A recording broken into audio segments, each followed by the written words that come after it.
ആദ്യമായിട്ട് ചെയ്യുന്ന home tour ഈ വ്യക്തിയുടെ ആയതുകൊണ്ട് തന്നെ എനിക്ക് ഭയങ്കര സന്തോഷമുണ്ട്.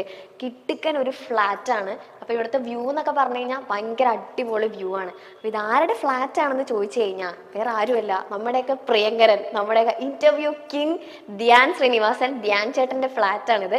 അപ്പോൾ നമുക്ക് എന്തായാലും കൂടുതൽ വിശേഷങ്ങൾ അകത്ത് പോയിട്ട് നോക്കാം. ധ്യാൻ ചേട്ടനെ ഞാൻ അതിന്റെ അകത്തിരുത്തിയേക്കാം, ഞാൻ വന്ന് തട്ടിയിട്ട് തുറന്നാൽ മതി എന്ന് പറഞ്ഞിട്ട്. അപ്പോൾ മുട്ടുവിൻ വാതിൽ തുറക്കപ്പെടുന്നാണല്ലോ, നമുക്ക് എന്തായാലും ധ്യാൻ ചേട്ടനെ വിളിക്കാം. മുട്ടുവിൻ വാതിൽ തുറക്കപ്പെടും. Hi, Dhyan Sreenivasan the don. School tour, college tour, എന്താണ് ഹോം ടൂർ? ഹോം ടൂർ എന്ന് പറഞ്ഞു കഴിഞ്ഞാൽ വീടൊക്കെ കണ്ട് നിന്ന് ഇങ്ങനെ ടൂർ പോലെ ഇങ്ങനെ ആസ്വദിക്കാന്നുള്ളതാ. ധ്യാൻ ചേട്ടൻ വീട് മൊത്തം തന്നിട്ട് പോവാന്ന് പറയണേ. ടൂറൊക്കെ കഴിഞ്ഞിട്ട് തിരിച്ചു വരുമ്പോ ഞാൻ പുറത്തുണ്ടാവും. ഞാൻ ഒറ്റയ്ക്ക് കാണിക്കും. ധ്യാൻ ചേട്ടൻ ഇല്ലേ? ഇല്ല, ഞാനില്ല. ടൂർ കഴിഞ്ഞിട്ട് വരുമ്പോ എന്നെ വിളിച്ചാൽ മതി. ടൂർ കഴിഞ്ഞിട്ട് ഞാൻ പുറത്തുണ്ടാവും കേട്ടോ. ചേട്ടാ